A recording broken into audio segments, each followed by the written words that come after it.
मैं लवक के बारे में बता रहा हूँ। लवक क्या है? प्लास्टिड जिसको बोलते हैं। लवक जो है प्लांट सेल में होता है। लवक जो है पौधे की कोशिका में पाया जाता है। ठीक है, लवक कहाँ पाया जाता है? पौधे की कोशिका में पाया जाता है।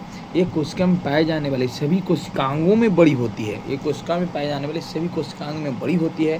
खासकर जो है इसमें एक चीज़ और है, इसमें पिगमेंट पाए जाते हैं। पिगमेंट लवक जो है वर्णों के आधार पर 3 भाग में बांटा गया है: क्लोरोप्लास्ट, क्रोमोप्लास्ट और ल्यूकोप्लास्ट। मतलब हरित लवक, वर्णी लवक, अवर्णी लवक।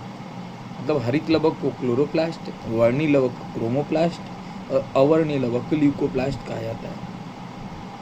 ल्यूकोप्लास्ट कहा जाता है हरित लवक। यह सबसे महत्वपूर्ण लवक है। इस लवक में क्लोरोफिल वर्णक पाए जाते हैं, जिसके चलते प्रकाश संश्लेषण क्रिया पौधे में संपन्न होती है। हरित लवक मुख्यतः हरित पत्तियों के मेसोफिल कोशिका में पाई जाती है।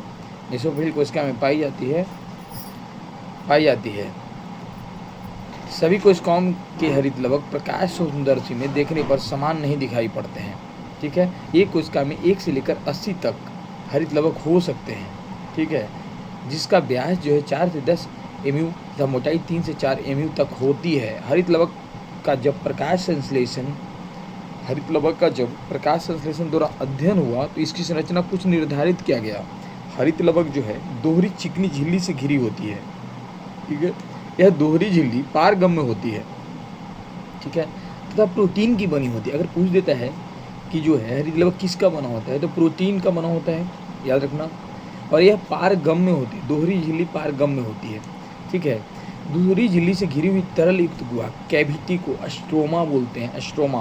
अस्ट्रोमा में महीन झिल्लीदार संरचनाओं को अस्ट्रोमा लेमली कहते हैं। अस्ट्रोमा लेमली के बीच भाग में चपटी और वृत्ताकार थैली में एक समूह व्यवस्थित है, जिसे थैलेकॉइड बोलते हैं। थैलेकॉइड प्रोटीन और लिपिड का बना होता है। पूछ देगा थैलेकॉइड कहाँ रहता है, तो अस्ट्रोमा लेमली के बीचों बीच भाग में। अस्ट्रोमा लेमली थैलेकॉइड किसका बना होता है, तो प्रोटीन और लिपिड का बना होता है। ठीक है, थैलेकॉइड के समूह को ग्रेनम कहते हैं, और ग्रेनम में ही तो प्रकाश संश्लेषण होता है। अस्ट्रोमा में अंधेरे में और ग्रेनम में उजाले में, याद रखिएगा।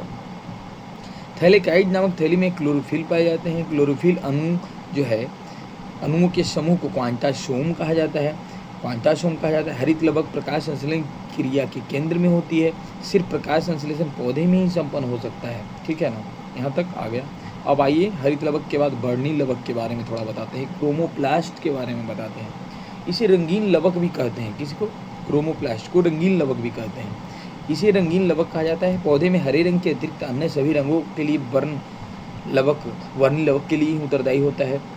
मतलब पौधा जो है हरा ही केवल नहीं ना है, पौधा और भी रंग का भी हो सकता है, लाल हो सकता है, पीला हो सकता है, कैसा भी पौधा भी हो सकता है। तो वर्णी लवक का तो होना जरूरी है। तो गाजर का रंग आप लोग जानते होंगे, गाजर का रंग कैसा होता है? पीला होता है, तो कैरोटीन के कारण हो जाएगा। हल्दी का पीला रंग जैंथोफिल के कारण, पपीता का पीला रंग कैरिको जैंथिन के कारण, टमाटर लाइकोपिन, सेब एंथोसाइनिन सभी रंगों के लिए उत्तरदायी वर्णी लवक वसा में घुलनशील होता है। याद रखिएगा, सभी जो रंगों के लिए जो उत्तरदायी वर्ण होता है वसा में ही केवल घुलनशील होगा। वसा, याद रखिएगा। मतलब समझ रहे हैं? मतलब पूछ देगा कि कैरोटीन किस में घुलनशील है, तो वसा में घुलनशील हो जाएगा। मुख्य रूप से फूलों और फलों में ही पाए जाते हैं। गौरतलब है कि हरित लवक वर्णी लवक के रूप में परिवर्तित हो सकता है, बट वर्णी लवक हरित लवक में तीनों प्रकार के लवक आपस में परिवर्तित हो सकता है। कन्फर्म है? अवर्णी लवक, यह लवक जो है पौधे के उन भाग और कोशिकाओं में पाए जाते हैं जहाँ सूर्य का प्रकाश नहीं दिखाई देता है। अवर्णी लवक जैसे जड़ के अंदर, मतलब वही मिट्टी के अंदर जड़ में जो है अवर्णी लवक पाए जाते हैं। ठीक है, यह लवक पौधे की उन भागों या कोशिकाओं में पाए जाते हैं जहाँ सूर्य का प्रकाश ही नहीं मिलता है, वंचित होता है वहाँ सूर्य का प्रकाश। यह जड़, भूमि के तना, आलू, प्याज ये लवक में मुख्य रूप से पाए जाते हैं। यह लवक विभिन्न प्रकार के पोषक पदार्थों का संग्रह करती है। यह लवक कई प्रकार के होते हैं, जैसे एमिलियोप्लास्ट, प्रोटीनोप्लास्ट, एलियोप्लास्ट, स्टार्च संग्रह, एमिलियोप्लास्ट का स्टार्च संग्रह करने वाले, प्रोटीन संग्रह करने वाले, फिर एलियोप्लास्ट प्रोटीन संग्रह, एलियोप्लास्ट वसा संग्रह करने वाले होते हैं। अब हो गया इतना, लवक कंप्लीट हो गया है, ख़त्म हो गया। ठीक है, अब उसके बाद दूसरा चीज़ बताएंगे।